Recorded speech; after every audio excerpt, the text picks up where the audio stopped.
కిరీటం ఇవ్వబోతున్నాడు. ఆ జీవ కిరీటం కోసం celebrities, body builders, politicians, miss universe వీళ్ళందరూ వస్తున్నారు. ఇందుకీ యేసయ్య ఎవరికి ఇస్తాడో చూద్దాం. ఇందుకీ సుబ్బయ్యమ్మ ఎక్కడ చచ్చింది? సుబ్బయ్యమ్మ, ఓ సుబ్బయ్యమ్మ ఎక్కడ చచ్చావు? చెప్పండి. అక్కడ చెత్త ఉందా? అక్కడ దుమ్ము ఉందా? మొత్తం ఈ తొడకుండా ఏం చేస్తున్నావు? జీతం ఎక్కువ ఎక్కువ తుడుస్తానే తుడు.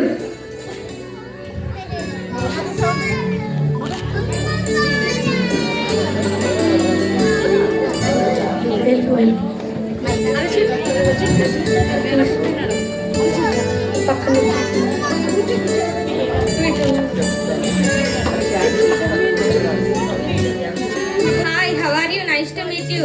My name is miss Jamota. ఈ రాజమండ్రి అంతట్లో నేనే పెద్ద బిజినెస్ మ్యాగ్నెట్ని. ఆఫ్ కోర్స్ నా బిజినెస్ గురించి నీకు ఆల్రెడీ తెలిసే ఉంటుంది. నాకు తెలియాలి. రాజమండ్రిలో బిజినెస్ ఏంటది? ఏంటి, నా బిజినెస్ గురించి నీకు తెలీదా? నాకు తెలీదు. శ్రీ భువనేశ్వరి వారి పాలకోవాలు, చెక్కవడలు, చెక్కవడీలు. ఒక్క పాలకోవా 2 రూపాయలు, 3 పాలకోవాలు 5 రూపాయలు, ఒక చెక్కవడ ప్యాకెట్ 10 రూపాయలు, ఒక చెక్కవడి ప్యాకెట్ 10 రూపాయలు. పాత సామాన్లు వాళ్ళందరూ నా ఏజెన్సే. అవునా? యేసయ్య నా బిజినెస్ ని బట్టి ఆ జీవ కిరీటం నాకే ఇస్తాను. నేను ఇక్కడికి వచ్చాను. యేసయ్య నీ బిజినెస్ని బట్టి జీవ కిరీటం ఇస్తాడో ఎవడో యేసయ్యకి తెలుసు. వెళ్ళి కూర్చో అమ్మా.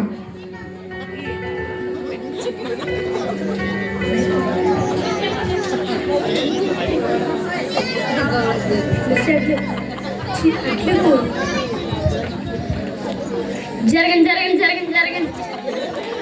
ఏంటి ఏంటి హడావుడి? ఎందుకు వచ్చారు మీరు? మన ఎమ్మెల్యే కన్నమ్మ గారు వస్తున్నారు. మన ఎమ్మెల్యే కన్నమ్మ గారికే చెల్లారా, మన నియోజకవర్గంలో చనిపోయిన వారి కోసం సమాధులు కడుతుంటే ఈవిడ బతుకున్న వారి కోసమే సమాధులు కడుతుంది. అలాంటి మహాత్మురాలు మన కన్నమ్మ గారికే ఎంతో మంది ఎదుగుతుంటే వాళ్ళని తొక్కేసి ఈవిడ పైకి లేచింది. అలాంటి మహాత్మురాలు మన కన్నమ్మ గారు. వృద్ధులకి 500 రూపాయలు వేసి పెన్షన్ ఇస్తుంటే అవి ఖర్చు పెట్టేస్తున్నారని ఆ 500ని 10 రూపాయలుగా చేసింది ఈవిడ. అలాంటి మహాత్మురాలు మన కన్నమ్మ గారు. అలాంటి మహాత్మురాలైన మన కన్నమ్మ గారికి మీ జీవ కిరీటం ఇవ్వాలండి. నేను కాదండి ఇచ్చేది జీవ కిరీటం, యేసయ్య. అయినా యేసయ్య మీ పదవిని చూసి జీవ కిరీటం ఇస్తాడో ఎవడో యేసయ్యకి తెలుసు. వెళ్ళి కూర్చోండి అమ్మా.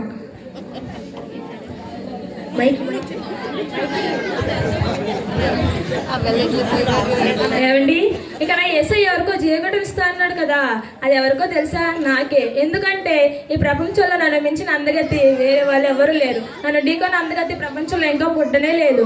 కాబట్టి యేసయ్య జీవకిరీటం నాకే ఇస్తాడు. అన్నట్టు చెప్పడం మర్చిపోయాను. నేను ఎవరో తెలుసా? ఈ 2024లో మిస్ యూనివర్స్ని, ప్రపంచ అందగత్తెను. నన్ను మించిన అందగతి లోకంలో ఎవ్వరు ఉండరు. నా అందాన్ని చూసి నన్ను చూసి నా యేసయ్య జీవకిరీటం నాకే ఇస్తాడు. ఏమో, యేసయ్య నీ అందాన్ని చూసి జీవ కిరీటం ఇస్తాడో ఎవడో యేసయ్యకి తెలుసు. వెళ్ళి కూర్చో అమ్మా.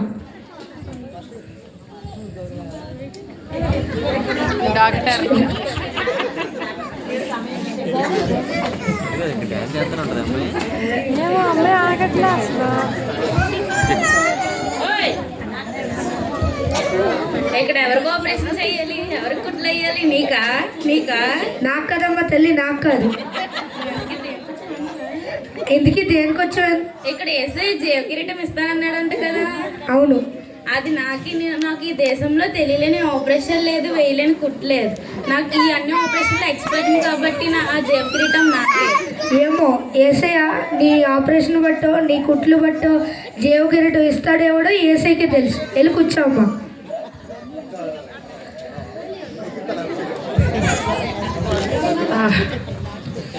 రోజుకి 100 గుడ్లు 100 కోళ్ళు తింటే వచ్చిన బలం ఇది.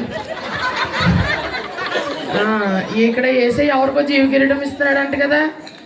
బాబోయ్, ఏంట్రా బాబు ఈ పర్సనాలిటీ?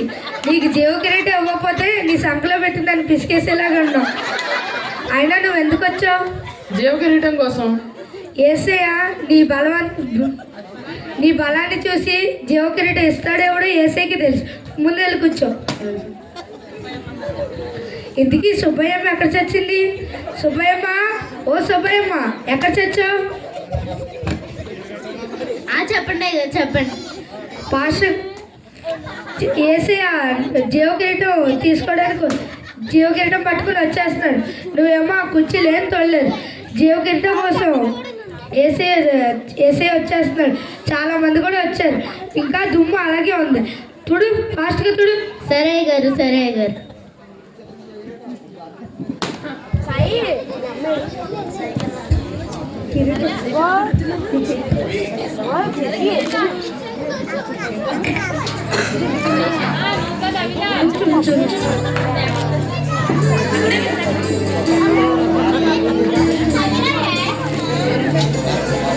ఇప్పుడు అవిలే అలిగింది,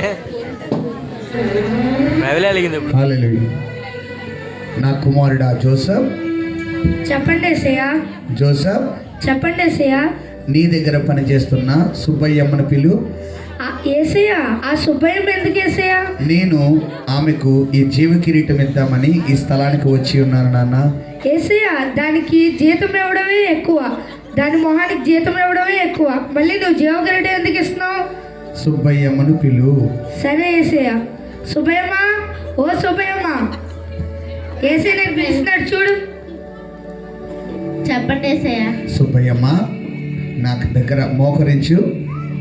ఈ జీవ కిరీటం నీ కొరకే తెచ్చి ఉన్నాను. నాకా ఏసయ్య, నేను పాపాత్మరాలు ఏసయ్య, నాకు వద్దేసయ్య, నాకు ఆ అర్హత లేదేసయ్య, నాకు వద్దేసయ్య, నాకు యోగ్యత లేదేసయ్య. అలా అనకు సుబ్బయ్యమ్మ. నీవు నీ యజమానుడు ఎంత దూషిస్తున్నా, ఎంత చులకనగా మాట్లాడుతున్నా, ఎన్ని దుర్భాషలు మాట్లాడుతున్నా నువ్వు ఏది పట్టించుకోకుండా నా సన్నిధిలో ఎంతైతే నిందారహితంగా నిన్ను నువ్వు తగ్గించుకుంటూ దీనత్వం అనే వస్త్రాన్ని ధరించుకుంటూ నువ్వు నా సన్నిధిలో నువ్వు ఏకీభవిస్తున్నావో, నేను పరలోకము నుండి నీ ప్రతి పరిస్థితిని నేను ఎరిగి ఉన్నాను. కాబట్టి నీ దేవుని వాక్యం ప్రకారం తనను తాను తగ్గించుకున్నవాడు నాలో హెచ్చించబడును అన్న రీతిగా నీ పరలోకము నుండి నీ కొరకి ఈ జీవ కిరీటము సిద్ధపరిచాను. తీసుకో ఈ జీవ కిరీటం. డబ్బులు కూడా దేవుని నామాన్ని మహిమపడతాం. అందరూ అలాగే స్టేజ్ మీద ఉండాలి, నిలబడ్డాం.